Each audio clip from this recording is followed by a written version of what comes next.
ओम सादर नमस्ते जी। आप सबका हार्दिक स्वागत है हमारे चैनल आर्य टू आर्य में। आइए आज हम अपनी वैदिक कक्षा का आरंभ करते हैं और आज का विषय रहेगा हिंदू समाज और उनकी 5 माताएं। अर्थात हिंदू समाज मुख्य रूप से 5 माताओं को भारत में मानता है या वह कहीं भी रहता है तो वह उसे स्वीकार करता है। आइए समझने का प्रयास करते हैं। जब किसी की माता दूषित होती है, जब किसी की माता दुखी होती है, जब किसी की माता पीड़ित होती है तो पुत्र पे क्या असर पड़ता है और पुत्र पर क्या असर पड़ना चाहिए। क्या हिंदू सच में इन माताओं को मानता है, इनका सम्मान करता है, इनका सत्कार करता है, इनके आदर्शों पे चलता है, इनको सत्कार देता है? आइए समझने का प्रयास करते हैं हिंदू समाज और उनकी 5 माताओं को। सर्वप्रथम आती है धरती माता। हिंदू समाज का मानना यह है ये जो पूरा भूमंडल है तो यह सब हमारी धरती माता है। लेकिन जब हम इनके कार्यों में और इनके आचरणों में देखते हैं तो यह सबसे अधिक दूषित करते हैं तो वह अपनी धरती माता को है। यदि देखा जाए संसार में एकमात्र कोई ऐसा समाज है जो अपनी धरती माता को सबसे अधिक दूषित करता है तो वह केवल और केवल हिंदू समाज है। ऐसा क्यों?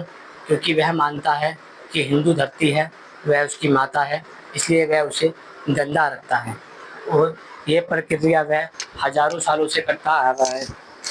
इसलिए वह धरती माता को जो माता कहता है, ऐसा लगता है कभी कभार वह केवल झूठ है, प्रपंच है, मिथ्या है। वह केवल लोगों को मूर्ख बनाने के लिए, लूटने के लिए और धोखाधड़ी करने के लिए धरती को माता के रूप में स्वीकार करता है, जबकि असल में वह ऐसा नहीं करता।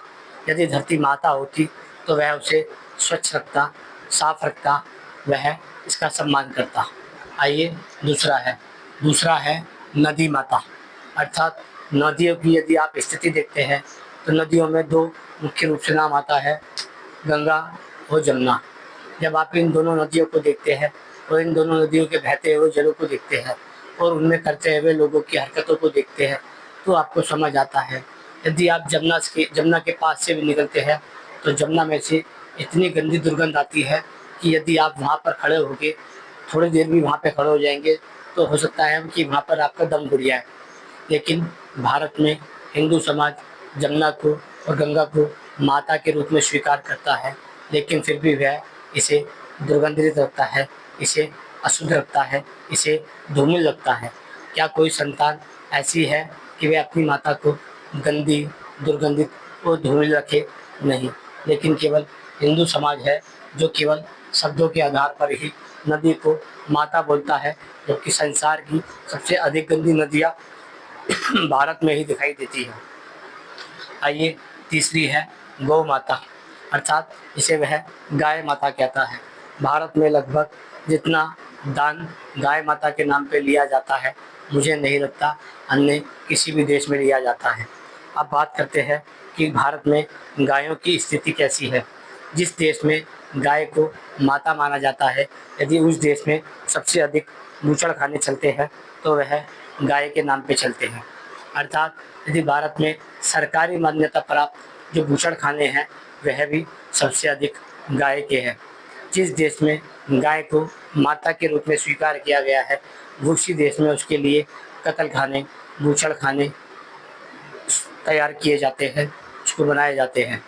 अब भारत में गाय की स्थिति ऐसी है कि लोग उससे दूध निकालकर रोड पे छोड़ देते हैं। वह एक आवारा पशु की तरह रोड पे मारी मारी फिरती है।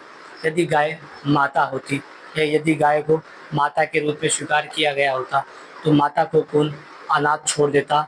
वह बाहर जाकर कचड़े में मुँह मारती है, वह बाहर जाकर गंदगी में मुँह मारती है, जबकि उसकी संतान उसका दूध निकालती है और उसको बदले में चारा ना खिलाकर बाहर कूड़ा खाने के लिए भेज देती है।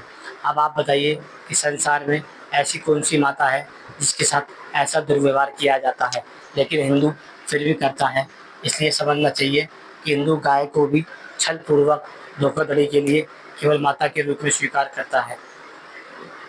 अब आता है जननी माता। अर्थात अपनी माता जिसने आपको जन्म दिया है, हम उसको भी माता के रूप में स्वीकार करते हैं। मुझे लगता है संसार में यदि सबसे अधिक वृद्धाश्रम देखे जाएंगे तो वह भारत के अंदर है, जिसके अंदर असंख्य माताएं हैं, असंख्य पिता है। लेकिन यदि उन माताओं की बात की जाए तो वह भी किसी न किसी की माताएं हैं। भारत में अपनी जननी जो होती है वह भी धुतकारी जाती है, वह भी घर से भगाई जाती है, वह भी छोड़ दी जाती है। जब हम मनुष्य अपनी जननी को छोड़ देते हैं तो हमारे लिए गाय, नदी और धरती की कीमत ही क्या है। इसलिए हम जब कहते हैं कि हम जननी को माता के रूप में स्वीकार करते हैं, तब वह भी हम छलपूर्वक कहते हैं। यह सब हम इसलिए करते हैं क्योंकि हम सब ने हमारी विद्या की माता, जिसे हम वेद माता कहते हैं, उसे बुला दिया है, उसे छुपा दिया है। भारत में यदि बात की जाए तो लगभग 100 करोड़ की आबादी के आसपास सनातनी समाज आता है। उन सभीयों का मानना यही है कि जो वेद है वह परमपिता परमात्मा की वाणी है, वह ही हमारे लिए विद्या माता है, उसी को हम वेद माता कहते हैं। लेकिन यदि बात की जाए आप उन 100 करोड़ में से लोगों की, तो उन 100 करोड़ में से 0.0001% लोग भी इस वेद माता के विषय में पूर्ण रूप से कोई नहीं जानता। यदि बात की जाए कि भारत में सबसे अधिक नष्ट करने की कोशिश किसे की गई है, तो वह नाम होगा वेद माता का। अर्थात विद्या को ही सबसे अधिक भारत में नष्ट करने की कोशिश की है। और इसको नष्ट करने का मुख्य कारण यही है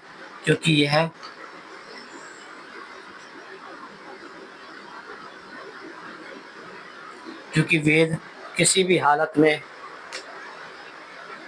धरती माता को दूषित होना स्वीकार नहीं करती, नदी माता को गंदी होना स्वीकार नहीं करती, गाय माता को आवारा घूमने में स्वीकार नहीं करती, जननी को वृद्धाश्रम में छोड़ने के लिए स्वीकार नहीं करती। यदि हमने भारत के अंदर वेद माता का प्रचार किया होता, वेद माता को स्वीकार किया होता, वेद माता का उपदेश किया होता, तो ये जो बाकी सारी माताएं हैं यह अपने आप ही सुरक्षित और सामर्थ्य वाली हो जाती।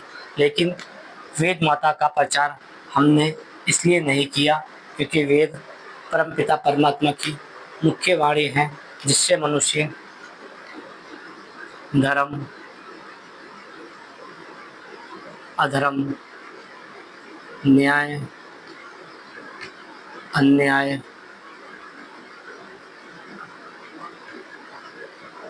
सत्य, असत्य, उचित, अनुचित,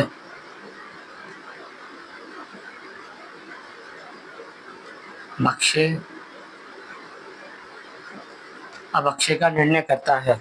यदि वेद माता का प्रचार किया जाता तो मनुष्य को पता होता कि क्या धर्म है और क्या अधर्म है, क्या न्याय है और क्या अन्याय है, क्या सत्य है और क्या असत्य है, क्या उचित है और क्या अनुचित है, क्या भक्ष्य है और क्या अभक्ष्य है।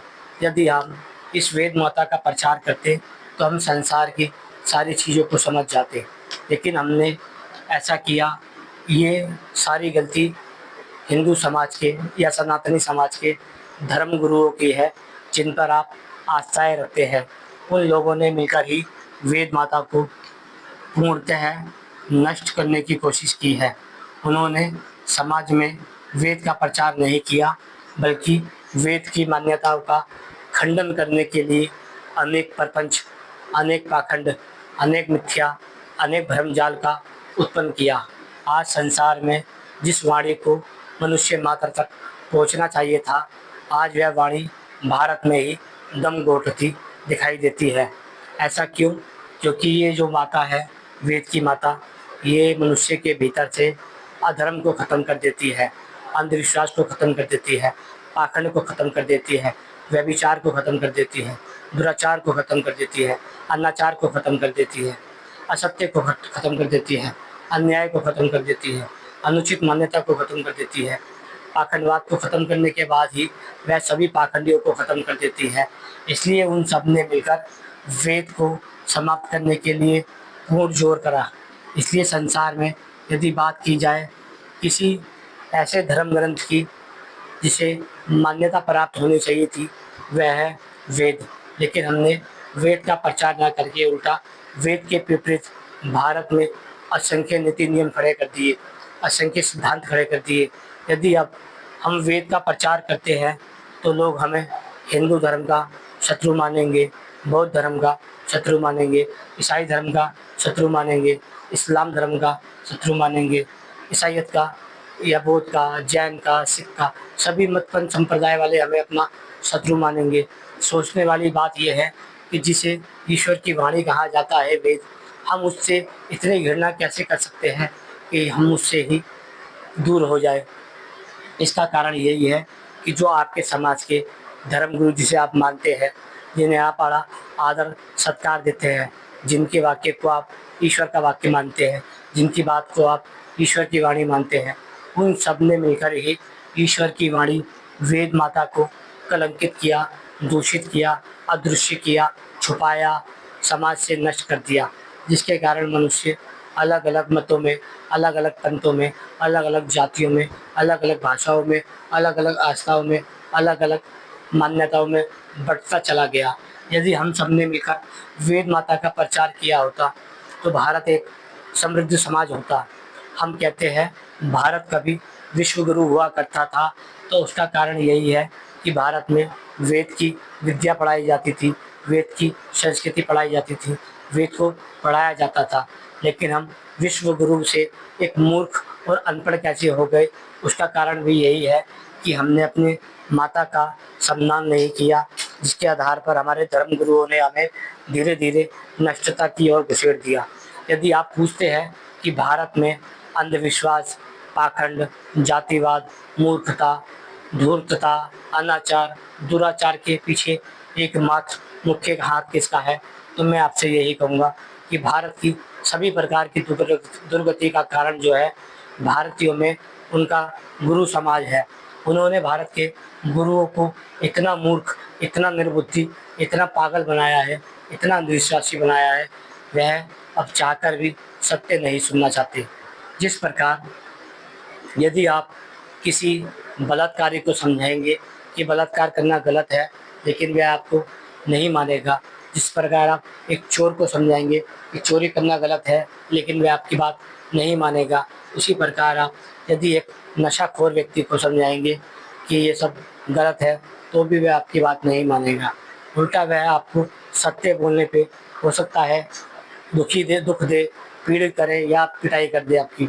लेकिन सत्य तो यही है कि हम सब ने मिलकर अपनी वेद माता का प्रचार नहीं किया, जिसके कारण धीरे धीरे हमारे पास से सत्य, धर्म, न्याय, उचित और भक्ष्य पदार्थ छूटते गए और हम अनाचार की ओर चले गए, दुराचार की ओर चले गए और असभ्यता की ओर चले गए। यदि बात की जाए संसार में सबसे निर्बुद्धि जो समाज है, वह केवल हिंदू समाज की गिनती में आता है। जो कि हिंदू एक ऐसा मात्र समाज है जो अपने हाथों से ईश्वर का निर्माण करता है, उसको नष्ट करता है और उसको नदियों में, नालों में, गटरों में फेंक देता है। इसलिए हमें समझना चाहिए और हम सबको मिलकर वेद का प्रचार करना चाहिए, क्योंकि वेद ही एक ऐसी माता है जिसके आधार पर हम धरती माता को सुरक्षित रख सकते हैं, नदी माता को सुरक्षित रख सकते हैं, गाय माता को सुरक्षित रख सकते हैं, अपनी जननी को सुरक्षित रख सकते हैं। यदि वेद माता सुरक्षित हो जाए तो ये बाकी सारी चीज़ें सुरक्षित हो जाएगी। यदि वेद माता का प्रचार समाज में हो जाए तो बाकी सारी चीज़ें सही हो जाएगी। लेकिन आपको ये बात याद रखनी पड़ेगी, जब आप वेद का प्रचार करेंगे तो सर्वप्रथम आपका जो सामना होगा वह आपके गुरु घंटालों से होगा, आपके उन महापुरुषों से होगा जिनकी आप दिन रात पूजा करते हैं। चाहे वह आपके गुरुओं के रूप में हो, आचार्य के रूप में हो, आदर्श पुरुषों के रूप में हो। लेकिन जब आप वेद का प्रचार करेंगे तो हो सकता है कि आपका सर्वप्रथम विरोध आपके अपने परिजन, आपके परिवार के लोग करें, क्योंकि समाज में जब अविद्या फैलती है तो उसका प्रभाव वह घर तक आता है। आज हमारा घर, हमारा परिवार भी उसी पाखंड, अंधविश्वास, मूर्खता और धूर्तता का शिकार है जो हमारे धर्म गुरुओं के द्वारा फैलाया गया है। इसलिए जब आप वेद का प्रचार करेंगे तो सर्वप्रथम आपको विरोध झेलना पड़ेगा। हो सकता है वह विरोध इतना अधिक हो कि वह आपकी जान तक ले ले। इसलिए कई ऐसे महापुरुष भारत में हुए हैं जिनको उनके ही समाज के लोगों ने, उनके ही धर्म के लोगों ने कई बार ज़हर देने की कोशिश की है। यदि आप मुझसे नाम पूछते हैं तो मैं आपको नाम देता हूँ स्वामी दयानंद सरस्वती का, जिनको उनके ही समाज के लोगों ने, उनके ही धर्म के लोगों ने असंख्य बार ज़हर दिया। कई बार तो उनकी साथ उन्होंने लड़ाई की, हाथापाई की और कई बार उनको जान से मारने की कोशिश की, केवल इसलिए क्योंकि वह वेद का प्रचार करना चाहते थे। जब वह वेद का प्रचार करते थे तो वह अधर्म का खंडन करते थे, अन्याय का खंडन करते थे, असत्य का खंडन करते थे, अनुचित मान्यता का खंडन करते थे और अभक्ष्य पदार्थ का खंडन करते थे। लेकिन जो लोग चोर, कपटी, छल, अनाचारी, दुराचारी, मिथ्याचारी, पाखंडी, अंधविश्वासी समाज के भाग हो, उनको कितना पीड़ा होती है ये हम समझ सकते हैं। यदि कोई समाज अंधेरे में जीने का आदी हो जाता है, यदि किसी समाज को अंधेरा ही पसंद आ जाता है और यदि आप उसके सामने किसी चिराग को ला के रख देते हैं जो वह उन समाज को प्रकाशित करे, तो वह उस प्रकाश को फूँक मार के बुझा देते हैं, क्योंकि उनको आदत हो जाती है अंधेरे में जीने की। इसलिए हम सबने मिलकर स्वामी दयानंद की हत्या कर दी, क्योंकि वह एकमात्र ऐसे महापुरुष थे जिसने भारत में सभी आत्माओं को प्रकाशित करने के लिए बड़ा ही पुरुषार्थ किया।